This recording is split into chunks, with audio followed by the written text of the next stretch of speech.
Alors, salut à tous. Voilà, en passant, en fait, j'ai vu cette image passer dans une vidéo, puis d'un coup, ça m'a sauté aux yeux. Et je me suis dit ça. Vu la notoriété du personnage, je vais faire une vidéo pour voir le côté satanique que j'y ai vu. Donc sur le fameux Superman hein, qui était déjà là dans les années, et ça date, voilà, déjà dans les années, je crois, de l'après-guerre. Hein, je crois que c'est autour des années 50, ça existait déjà. Donc voilà, et ça persiste, puisqu'aujourd'hui ils en ont fait. Bon, moi j'ai pas du tout suivi ces horreurs hollywoodiennes ou je sais pas quoi. Ces espèces de trucs Marvel ou je sais pas quoi, espèces de super machin, quoi, soi-disant super-héros. Voilà, donc en fait, voilà, je savais qu'ils avaient poussé le truc, voilà, en plus sophistiqué, machin. Alors, en fait, moi, ce qui m'a sauté aux yeux, hein, alors, il y a une chose, puis ensuite la deuxième, et après c'est bon. Donc, je vais commencer par vous dire directement là où est le problème, et après je vais développer. Voilà, des fois, je procédais en laissant le truc pour la fin. Là, je me dis, bon, il y a, voilà, il y a un intérêt à voir jusqu'au bout, mais au moins, voilà, pour ceux qui regardent que le début, voilà, c'est le S, dans le S, j'ai vu un serpent, en fait. Là, j'ai vu un serpent, avec l'œil ici. Attendez une seconde, hein, parce que j'ai pas l'impression qu'on puisse. Pourtant, on devrait pouvoir capter le curseur. Bon, voilà, bon, moi, c'est pas grave. Donc, en fait, c'est pas grave, ça aurait été bien qu'on voit le curseur. Quand je pointe quelque chose. Ouais, bon. Donc, du coup, voilà, bon, en fait, vous voyez, donc en gros, c'est la tête de serpent. Ici, je me suis dit, voilà, on voit qu'il y a quelque chose qui a été travaillé au niveau de la tête. Et j'ai vu le serpent, vous savez, quand il se redresse, qui fait une sorte de courbe. Voilà. Alors, un des réflexes qu'il faut avoir avec ce genre de choses, c'est que il faut bien se dire que ce n'était pas une fatalité que ça se présente comme ça. Ça aurait pu se présenter autrement. Le S aurait pu être tout simplement comme ici en bas, comme au bout de la queue en bas, ben en fait, tomber voilà, directement droit avec le contour. Là, ils ont pris soin de faire comme un œil en plus. Vraiment, on voit un œil. Hein. Voilà, ça fait un peu une tête d'oiseau, oui, mais avec l'ensemble, ça fait serpent. Vous voyez et voilà. Et du coup, voilà, en plus, il y a un côté bec qui part, il y a un arrondi. En dessous de l'œil, il y a un arrondi. Vous voyez, c'est. Voilà, il y a une courbe. Euh, voilà, bon, dommage que apparemment ça n'apparaît pas le curseur, pourtant j'ai coché. Mais je crois que c'est que quand c'est la. Peut-être c'est que quand c'est la flèche. Peut-être qu'il aime pas le. Il aime pas la main, je sais pas, non, même pas. Bon, voilà, donc en fait, voilà, en gros, c'est ça. Donc c'est le serpent, pour moi, c'est pas anodin. Donc le S, donc déjà le S de Satan. S de Satan.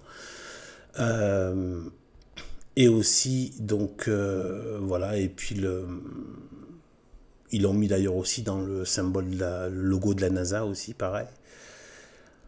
Et voilà, donc le S de Satan avec le serpent. Donc là, on est vraiment. Voilà, ça fait trop de corroboration. Ça se dit, je pense pas que ça se dise, mais bon, vous avez compris. On va me dire, bon, après, il y a eu il y a un autre truc. Bon, là, ça fait déjà deux. Le S de Satan avec donc le serpent, hein, Satan le serpent, et le S qui fait vraiment. Une fois qu'on l'a vu, je pense qu'une fois qu'on l'a vu, on peut plus ne plus le voir. C'est évident. C'est voilà. Voilà. Donc après, on va voir, hein, vous allez voir que. Et ensuite, il y a le pentagramme. Il y a le pentagramme inversé. Donc il y a le pentagone d'abord plutôt. Non, d'abord c'est un pentagone, il n'y a pas de pentagramme. Alors je veux dire, bon, pour ceux qui n'ont pas. Alors on va rentrer dans la figure géométrique. Donc vous voyez ici, donc ça forme un. En fait, l'image, c'est presque. On a presque l'impression que ça fait un triangle qui pointe vers le bas. Mais en fait, en termes de côtés, il y a 5 côtés et c'est la forme du pentagramme, c'est juste qu'il n'est pas régulier. Ce n'est pas ce qu'on appelle en géométrie un solide. Les solides, ce sont, je crois que il me semble que c'est Platon d'ailleurs C'était un géomètre, Platon. Ça, ce sont des intelligences particulières. Hein. Platon, Aristote, saint Thomas d'Aquin, saint Augustin sont des intelligences voilà, hors normes. Voilà, Dieu leur a donné une grâce d'intelligence. Voilà. Parce que quand on voit tout ce qu'a traité Platon, il a traité donc les solides. Et donc les solides, c'est voilà, le pentagramme parfait où il y a le nombre d'or. Bon, voilà, ça va être le carré, évidemment, voilà, tout ça, l'hexagone, voilà. Bon, tout ça. En gros, la différence entre un pentagramme et un pentagone, comme la différence entre un hexagramme et un hexagone, ben, en fait, l'hexagone, il y a une surface. Voilà, c'est la surface pleine. L'hexagramme, c'est les points de l'hexagone, les points de l'hexagone qui se connectent et ça trace une figure. Et après, il y a des lois géométriques avec ça. Donc là, on va voir ça ici. Regardez. Voilà. Donc là, voilà, j'ai fait cette image. Là, j'ai récolté quelques images pour bien montrer. Donc on voit déjà que là, d'un coup, ça devient plus évident que c'est un hexagone. Pardon, un pentagone. Un pentagone, penta, 5. Donc figure à 5 côtés. Donc c'est un hexagone. Donc regardez à gauche là, du côté où il regarde. Donc là, non pardon, à sa droite, en haut, parce que du coup j'ai pas le curseur là pour montrer. Donc en gros, en haut à gauche, sur fond blanc, donc il y a il y a le je dis décidément. Depuis que j'ai dit hexagone, j'arrive pas à revenir au pentagone. Donc c'est un pentagone. Et voilà, donc là vous avez un pentagone normal. Et à droite, donc vous avez le pentagone inversé. Et j'ai mis en bas, regardez, donc dans le pentagone régulier, normal, enfin qui pointe vers le haut, voilà, ben on a le pentagramme. On a le pentagramme. Donc c'est les points qui rejoindre tous les points, ça forme, voilà. Et si vous regardez à l'intérieur du pentagramme, ça refait un pentagone inversé à l'intérieur de l'étoile. Parfait, qui est parfait. Qui reproduit la figure d'ensemble. Donc voilà, ça c'est des lois géométriques, tout ça. Et en fait, voilà, donc là donc on peut mettre, de la même manière, on peut mettre là je reviens à l'hexagone, donc à 6 côtés, hexa 6. Donc l'hexagone, on peut mettre à l'intérieur un hexagramme. Voilà, c'est pareil, ça va être justement là, vous voyez, comme l'étoile de David. Voilà, comme s'il y avait deux triangles qui se croisaient, quoi. Vous voyez. En fait, voilà, bon, là j'ai pas ça sous la main. Mais voilà, donc en gros, on peut faire la même chose. Et donc là, c'est pareil. Et en bas, donc on voit que le pentagone, là maintenant, on va figure jaune, fond jaune, en bas à droite, enfin côté bas droit.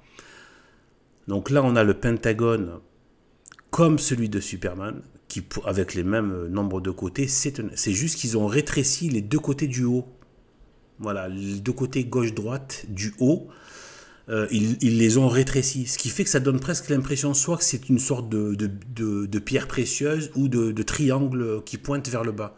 Mais en fait, c'est un pentagone et pentagone qui pointe vers le bas. Donc, du coup, ben, ça fait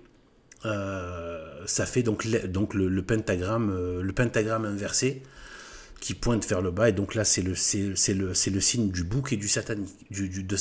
C'est un symbole occultiste très fort au niveau satanique, utilisé par les occultistes. Mais carrément, là, c'est dans la sorcellerie, c'est utilisé quand ça pointe vers le bas. En fait, quand il pointe vers le haut, c'est bon, c'est un bon... Voilà. Mais pointer vers le bas, celui-là est vraiment démoniaque. Et il a une action démoniaque abominable, enfin horrible. C'est vraiment, voilà, la sorcellerie l'utilise. Donc pour provoquer vraiment des choses, voilà, des choses surnaturelles. Donc voilà, et bien en fait, là, donc on peut dire que là, ça fait beaucoup. Ça fait donc le S de Satan qui forme un serpent. Donc Satan est dans un pentagone inversé. Voilà. dans lequel, donc, il peut être en figure, évidemment, le pentagramme inversé. Donc, je trouve que ça fait quand même beaucoup, ou du moins assez pour pouvoir pour le mentionner. Alors, tout à l'heure, je vous disais, ah oui, on va parler d'abord un peu du serpent. C'est cette forme de serpent là qui est un peu debout, un peu redressé, et en même temps, voilà, qui fait une sorte de S. Ben en fait, voilà, je vous ai pris, voilà, c'est ce genre d'image, j'ai récupéré ça pour montrer un peu, c'est quand ça prend un peu, on voit que ça suit le même truc. Ouais, ça suit le même, voilà, ça suit le même truc. Voilà, on sent la familiarité entre les deux. Et voilà, avec l'œil, hein, là, ça devient, ils ont fait en sorte. Alors, tout à l'heure, je vous disais justement, c'est pas, des fois, on a tellement été habitué à voir les choses de telle manière, c'est par imprégnation, qu'on a l'impression que ça ne pouvait pas être autrement, en fait. Et en fait, non, je vous ai dit tout à l'heure que le haut, la pointe à droite du S, elle aurait très bien pu simplement se marier avec le contour de façon simple au lieu de faire cette espèce d'œil. Vous voyez, qui n'est même pas nécessaire en fait, voilà. Et en fait, on va voir. Et là, je vais vous montrer la preuve. Donc, voilà. Donc j'ai pris, voilà. Donc je suis allé chercher un peu l'évolution du logo. Donc The History of Superman Logo from donc de 1938 à 2013. Donc ça nous fait une bonne fourchette, hein, large.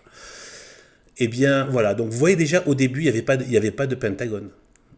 Une espèce de bouclier avec un S. Déjà, c'était innocent.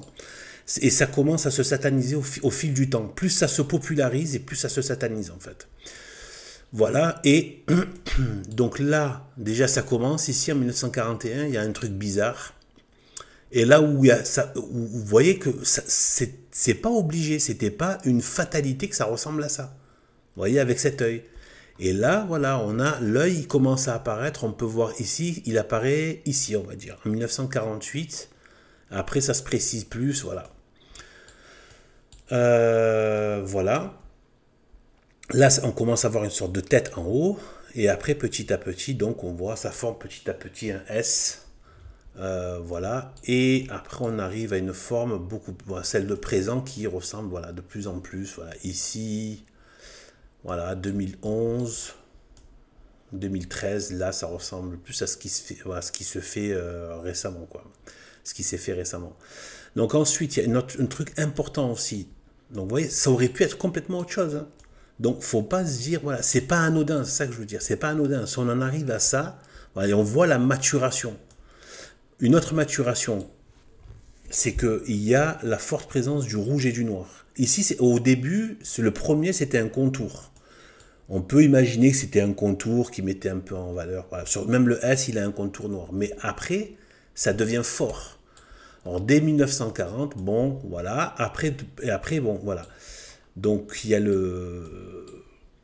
voilà, il y a le rouge et le noir, donc de l'occultisme et du satanisme, hein. C'est pour ça que les anarchistes, c'est rouge et noir. Vous avez France Inter, Charlie Hebdo, vous avez même tous les journaux gauchistes, communistes, marxistes et tout, il y a toujours le rouge et le noir en fait. Parce que ce sont les forces occultes qui opèrent beaucoup plus avec cet assemblage-là. Voilà, et surtout qu'en plus après ils agissent dans le sens du mal en plus. Donc du coup, voilà, il y a toujours le symbole, puis il y a la manifestation, l'incarnation sensible de la chose. Ou formelle, c'est-à-dire que c'est vraiment manifesté. Donc là, voilà. Ce que je veux dire, voilà, si quelqu'un s'habille, par exemple, déjà on voit quand quelqu'un est habillé en rouge et noir, déjà on sent qu'il y a quelque chose de, voilà, ça donne une apparence spéciale, être habillé en rouge et noir. Donc comme quoi, c'est, voilà. Mais si en plus, bon, si ça arrive, bon, on n'a pas fait exprès, on se retrouve en rouge et noir, bon voilà. Mais si en plus après, en plus avec ça, on va dans le sens des choses qui déplaisent à Dieu, bon, bah alors, on est dans le sens des ténèbres et voilà. Donc voilà, donc vous voyez, donc le rouge et le noir, voilà. À un moment, ils ont même associé Batman, donc là c'est encore, voilà, hein, animal nocturne, les ailes, etc. Les ailes de l'ange déchu en noir, bon, voilà. Donc les ténèbres, donc rouge et noir. Voilà. Voilà. Ensuite, par important, c'est important, oui, ça, je trouve ça a un peu son importance. Donc c'est le fait qu'il vole. Hein, donc le côté ange aussi, ange déchu. Hein, donc voilà, le côté volé. Donc voilà. Ensuite, là c'est important ça, je pense. Donc j'ai regardé les plus récents et quelque chose m'a frappé. Donc là je vous le partage. C'est que en fait, regardez. Donc on était passé au tout début, c'était vraiment le costume, d'ailleurs qui est assez impudique, voilà, dans le sens où ça couvre, ça reprend toutes les formes du corps, quoi. C'est comme s'il était nu, mais pas nu. Voilà, c'est juste, ouais, c'est comme les cyclistes, quoi. Enfin bref. Et donc, qui épouse tellement, voilà, les formes que voilà, du coup, bon bah, voilà, c'est pas ce qu'il y a de plus, voilà. Et, et en fait, c'était lisse. Et regardez les récents, les plus récents, regardez, c'est devenu des écailles. Il y a un côté écaille. Voilà, je trouve que l'effet donne un côté écaille et même regardez, il est moins bleu. Le corps est moins bleu. C'est une espèce de, je crois, il me semble, hein, j'en ai vu, j'ai pas vu énormément, j'ai pas bloqué là-dessus, mais ça, soit c'est un gris foncé, soit c'est un bleu gris, vous voyez. Donc ça tend à s'assombrir, les ténèbres. Donc on voit plus le côté rouge et noir là maintenant. Et avec les écailles. Avec les écailles. J'ai même pas analysé le milieu, tout ça. Faudra peut-être une autre fois. Il faudra que je regarde mieux. Donc vous voyez les écailles. Les écailles du serpent, voilà. Les écailles aussi de l'aveuglement que produit justement le péché, hein, avec, on pense à Saint Paul évidemment. Et les écailles qui lui sont tombées des yeux. Et donc parce que c'est vraiment l'aveuglement que produit le démon en fait. Voilà. C'est l'aveuglement, c'est ce qui s'est passé avec le péché originel. Ils sont devenus aveugles, leurs yeux s'ouvriront, mais ils se sont ouverts sur les ténèbres. Donc tu ne vois rien. Voilà, bref, ils ont perdu en plus des choses surnaturelles, ou ce qu'on appelle aussi préternaturel. Bon, ça c'est, je maîtrise pas, mais bon, à peu près, je vois à peu près ce que c'est quand même. Donc, en gros, on avait de bien plus... Dieu nous a fait de manière bien plus parfaite que ce qu'on est maintenant, quoi. Voilà. À tout niveau, corps, intelligence, cœur, tout.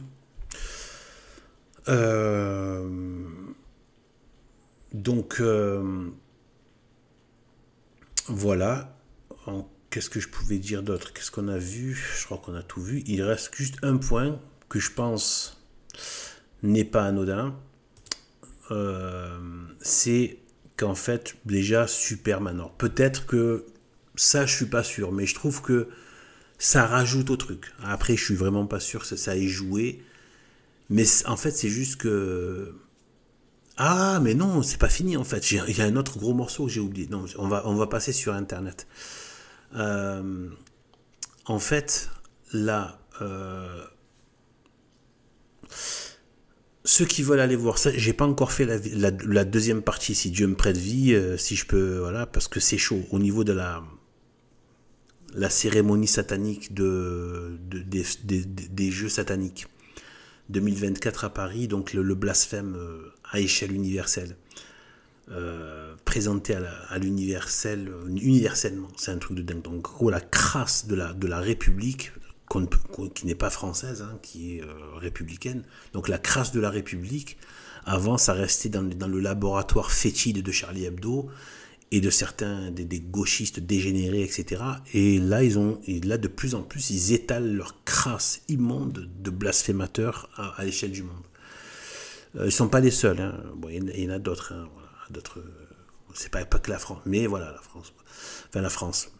La France apostate, la fausse France, l'anti-France, la contre-France. C'est-à-dire, en gros, moi je l'appelle la République. Moi je dis, on vit dans la République 1789. Moi, voilà, je vis dans cette République. Voilà, je vis dans la République de la Révolution. Je ne vis pas en France. Sauf la terre. La terre et les églises. Là, je vis en France. Voilà, la terre et les églises, l'héritage du catholicisme. Là, je vis en France. Mais au niveau de la société, du régime, je ne vis pas en France. Je vis dans la République 1789. Donc, en fait... Donc en fait, là, oui, et bien en fait, dans cette vidéo, c'est des choses que j'ai vu des tas de choses que je n'ai pas encore mis. Déjà, j'en ai fait 2 parties hein, sur ce sujet, sur le décryptage de l'occultisme de ces Jeux Olympiques. C'est énorme ici, mais croyez-moi, c'est encore, avec tout ce que j'ai dit, il y en a encore, hein, il y en a encore sous le capot. Hein. Et donc, dans la malle et dans le réservoir, il y en a de partout, il y en a encore beaucoup. Ils y sont allés comme des porcs, hein, je vous le dis. Donc, voilà. Donc, en fait, si vous regardez bien, ceux qui veulent aller, voilà, on ne sait jamais, enfin, ceux qui voudraient aller voir, vérifier ce que je vais dire là. Donc, juste avant qu'il passe à la fameuse, justement, scène sur le pont. Tout ça, c'est pas pour rien que c'est fait sur un pont. Tout ça, j'expliquerai tout si Dieu prête vie, si Dieu permet. Eh bien, en fait, par rapport à, en fait, juste avant cette scène, de la scène blasphémée, juste avant qu'on arrive à ce moment-là, on sent qu'il y a quelque chose qui monte dans l'air, vous voyez. Et donc en fait, il y a un rappeur. Il y a un rappeur, je crois qu'il s'appelle Rimka ou quoi, bon, une sorte de Karim, donc voilà, une espèce de gars qui est un peu âgé en plus. Rimka, de type maghrébin, bon, voilà, bref, côté quartier, côté machin, il raconte machin, bref. Et donc voilà, donc il fait un rap.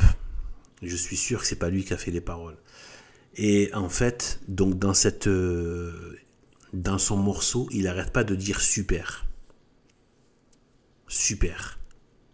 Juste avant qu'on passe au blasphème de la scène. Il y a ce rappeur, ce qu'ils veulent aller vérifier, il a une veste à carreaux, rouge et noir d'ailleurs.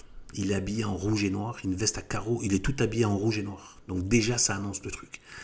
Juste avant la scène. Donc ça est mis en scène réellement. Donc du coup, qu'est-ce qu'il dit? C'est quoi le mot qui revient dans son refrain? C'est super. Il le dit à 2 ou 3 reprises. Super, super, super.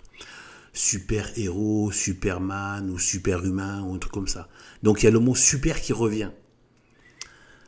Sauf que, donc juste avant la scène, retenez bien, c'est juste avant la scène, un rappeur habillé en rouge et noir qui, dans son refrain, dit plusieurs fois super. Et en fait, regardez. Moi, je savais même pas, après,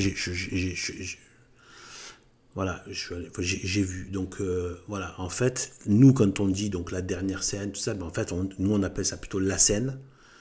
La scène, la dernière scène, et bien, en fait, en Angleterre, en Amérique, en anglais, on dit donc the last supper.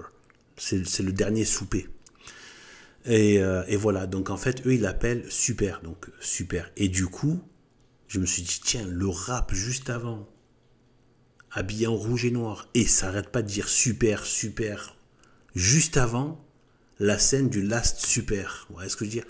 Voilà, et du coup, j'ai pensé aussi par rapport à ça, à Superman, je me suis dit, est-ce qu'il c'est pas une moquerie par rapport au Christ? Donc l'homme de la scène, c'est bien Jésus-Christ. Superman. Superman est donc l'homme de la scène. Vous voyez ce que je veux dire? Voilà, donc l'homme de la scène, c'est Jésus-Christ. Alors voilà, par rapport au côté religieux, on va passer maintenant au côté, donc on va passer donc sur un site. Donc là, c'est un site de juifs, hein, voilà. Enfin de juifs, qui s'appellent juifs, moi j'appelle plutôt des talmudistes. Après, ils m'ont l'air un peu peut-être plus le côté traditionnel. Bon, c'est voilà, plus orthodoxe. Voilà, c'est ceux qui, voilà, je pense, voilà, ont quand même gardé de l'Ancien Testament. Les autres, là, ceux qui sont dans des délires mondialistes et tout, c'est pas des juifs, c'est des talmudistes et encore. Après, ça devient d'autres choses. Et donc, en fait, voilà, donc en fait, regardez, donc là. Mais en fait, il y en a plein sur Internet. Hein. Il y en a plein sur Internet. Donc, vous allez voir, vous tapez, vous allez voir. Donc, en fait, en gros, là, on est carrément dans le truc Superman de Wikipédia. Donc, c'est pas des... Hein. Voilà, regardez comment il s'appelle, en fait. Voilà, donc on retrouve le symbole. Et regardez comment il s'appelle ici. Donc il s'appelle donc... Waouh. Attendez. On revient. Ah là là. Bizarre ça me fait jamais ça. Donc Clark Joseph Kent. Ça nous rappelle des choses. Hein. Et en fait, il s'appelle... Moi c'est vrai que Clark, je me rappelle en fait. Mais ça m'est revenu. Qui s'appelait Clark. Et en fait... Le vrai nom, ils disent bien la véritable identité, à l'origine, c'est pas Clark, c'est l'américanisation de Kal-El. En fait, il s'appelait Kal-El. Et après, Kal-El. Et après, ils ont transformé ils ont appelé ça Clark, pour faire occidental, à mon avis. Hein, donc, mais c'est Kal-El. Hein. Son nom de personnage, au début, il s'appelle Kal-El. Il s'appelle pas Clark. Après, ça a été donné. Bon, en plus, bon, ils disent que ça a été fait par deux talmudistes. Voilà. Jerry Siegel et Joe Huster, qui habitaient dans le Cleveland aux États-Unis. Donc voilà. Et bien en fait, donc Kal-El. Quel est l'intérêt de Kal-El? Déjà, on reconnaît un peu le côté hébreu, donc de langue hébraïque de El, comme dans plusieurs mots importants. Et bien en fait, vous tapez dans Internet, vous allez voir Kal-El, Clark, Superman, vous allez voir, vous tapez hébreu, voix de Dieu, vous allez voir. Pourquoi je dis ça? Et bien en fait, regardez donc.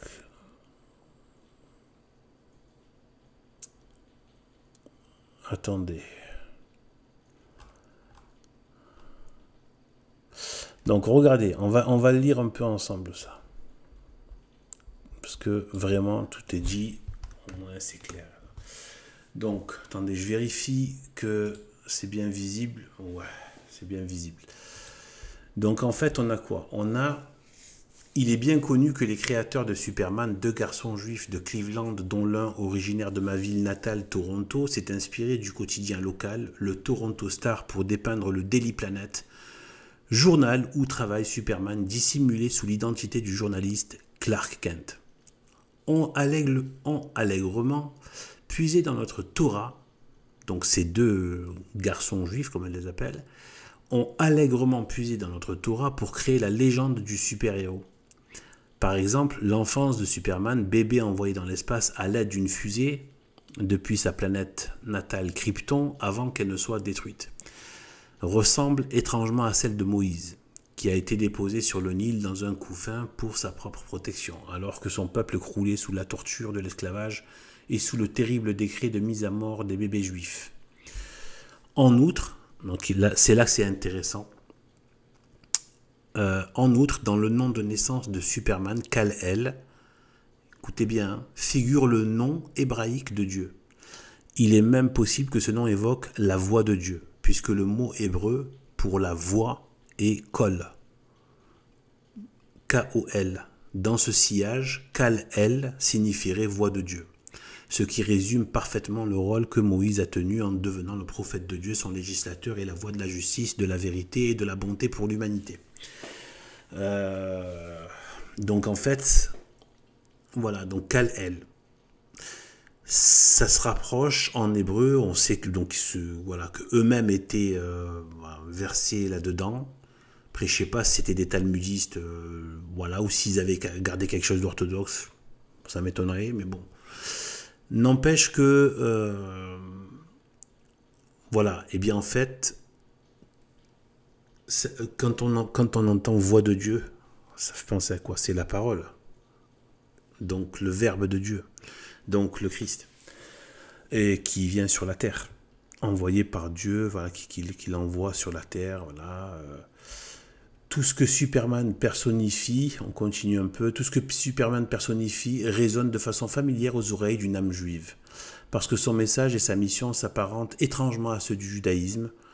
Reprenons les paroles de son père, Jor-El, donc le personnage, de Superman, le père de Superman, joué par Russell Crowe dans la dernière version cinématographique. Tu donneras aux terriens un idéal à atteindre. Ils courront derrière toi, ils trébucheront et tomberont, mais le moment venu, ils te rejoindront dans la lumière du soleil. Le moment venu, tu les aideras à accomplir des merveilles. Donc on voit vraiment le Père éternel qui envoie son Fils pour l'humanité, etc. Donc on voit le Christ, en fait.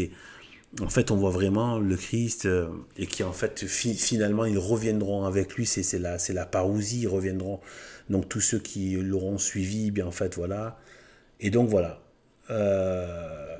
Donc, c'est ça qui est à l'origine de Superman. Donc, on a une espèce de délire, de reprise du Christ. De reprise du Christ au travers de tout ce qu'on vient de dire là. Voilà. Et avec évidemment toujours dans le côté hollywoodien des satanistes qui dirigent ce monde, donc dans le côté antéchrist. C'est une moquerie, ils utilisent la vérité du Christ pour en fait, comme je disais par rapport au génie de la liberté là, de la Bastille, voilà, c'est pour faire en miroir l'inverse du Christ. Voilà, le Christ est venu pour sauver les pécheurs du péché et du démon, et en fait, le diable veut l'inverse. Il veut damner les pécheurs et les retirer, les amener sous terre, alors que Jésus-Christ veut les amener au ciel. Lui, il les amener sous terre. Avec lui, le diable, contrairement au Christ qui veut l'amener au ciel, voilà, dans la béatitude éternelle. Donc on voit, donc c'est toujours par rapport à ça, et donc c'est Satan en fait derrière. Le satanisme intervient là-dedans, c'est-à-dire que c'est comme par rapport à la scène justement blasphémée à Paris. C'est que en fait ils récupèrent le vrai et ensuite ils lui font dire autre chose, ils lui font dire le contraire. Voilà. Comme si maintenant on devait voir dans eux, là, ceux qui ont écrit ça, là, ils sont un petit peu trop enthousiastes avec leur délire, là, pseudo-judaïque. Voilà, c'est ridicule. T'imagines, c'est une figure du Messie, ça. N'importe quoi. Qui prend ça au sérieux de 2 secondes? Habillé en kéké des plages, je veux dire, machin, en train de je sais pas quoi. Et voilà, le délire à la noix, là, bon, bref, bande dessinée, n'importe quoi, avec se battre avec Batman, quoi. Enfin, c'est n'importe quoi. Et avec un S comme ça, avec un pentagone inversé où il y a le pentagramme, une tête de serpent, etc., tout ce que j'ai pu dire. Donc voilà, les écailles, le rouge et noir, enfin bref, voilà, tout ça. Voilà, donc en fait, voilà, il faut bien voir que quand ça reprend, donc eux ils sont trop enthousiastes, ils disent ça va dans notre sens. Non mais bon, en fait eux ils m'ont l'air un peu gentils par contre. En fait, si vous voulez, moi ce que je tire du lot, je sais, je l'ai déjà dit ailleurs, mais je vous le redis là, moi ce sont ce qu'on appelle les juifs orthodoxes, notamment qui sont en Israël maintenant, mais qui ont pu être aussi en Russie, les juifs orthodoxes. Je dis pas qu'ils sont dans la vérité. Pas du tout. Mais on peut dire qu'il y a une filiation avec la vérité. Il y a une filiation. Ils reconnaissent encore Abraham, Isaac, Jacob, Moïse, etc. Les talmudistes satanistes, là, ils en ont rien à cirer, quoi. Ils en ont rien à faire de tout ça. Ils veulent pas voilà, bref. Donc voilà. Donc voilà, donc moi c'est pour ça que je pense que ce sont eux ce qu'on appelle les juifs orthodoxes. Je pense que c'est eux dont parlait saint Paul. Après, Dieu n'a jamais voilà, ça veut pas forcément dire la quantité, voilà, ça veut pas dire forcément que c'est des masses et des masses. Ça peut être un groupe significatif, une quantité significative, mais pas forcément total, etc. Mais voilà, moi je pense que ceux-là, ils ont encore un lien avec l'Ancien Testament. Voilà. Donc, ils ont encore un lien avec la vérité, même s'il est complètement perverti et même coupable, puisqu'ils n'ont pas accueilli la vérité qui s'est incarnée. Donc, la promesse faite à Abraham, réalisée, qui s'est incarnée, etc. Donc, voilà. Mais eux, je les sors un peu, voilà, je les mets, voilà. Pour moi, eux, si vous voulez, c'est pas Polanski, c'est pas BHL, c'est pas Attali. Voilà. C'est pas Arnaud Klarsfeld. C'est autre chose d'ailleurs. En Israël, ils sont détestés. Ils sont combattus et souvent réprimés par, par la police et l'armée israélienne. Souvent, ils sont pris à partie, etc. Donc, on voit que voilà. Et voilà. Et encore, c'est voilà. Donc, voilà. Pour moi, les autres, c'est des voilà. Bref. Donc voilà, donc du coup, voilà ce que je pouvais dire. Donc, ben, et voilà, bon, en fait, je vais arrêter là, ça fait déjà 35 minutes. Voilà, bon. Alors, sur ce, eh bien, que Dieu nous bénisse et à bientôt, salut.